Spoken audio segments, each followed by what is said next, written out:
Part 2 of আজ কিছু behind the scenes দেখা যাক। চলো, মেইন স্ট্রাগল যেটার কথা বলছিলাম সেটা হলো গিয়ে এই যে ধোঁয়ার এফেক্টটা। এই ধোঁয়ার এফেক্টটা ভিডিওতে খুবই ভালো লেগেছে। ধোঁয়ার জন্য আমি ফ্যান চালাতে পারিনি, আর ফ্যান না চালানোর কারণে আমার প্রচণ্ড গরম লাগছিল, আর ধোঁয়াটা এমনভাবে আমার দিকে আসছিল ওই সিনটার জন্য যে আমার চোখ জ্বালা করা শুরু করে দিয়েছিল, চোখে জল চলে এসেছে, জল পড়ছে, আমার মেকআপ নষ্ট হচ্ছে, আমি মুখ ধুতে পারছি না, চোখ জ্বলেই যাচ্ছে সমানে।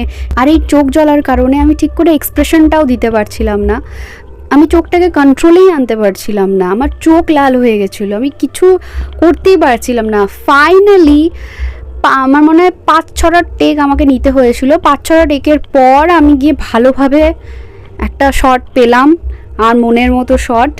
এটা এমনি এমনি স্পেশাল না, অনেক কারণের জন্য এটা একটা স্পেশাল শ্যুট ছিল।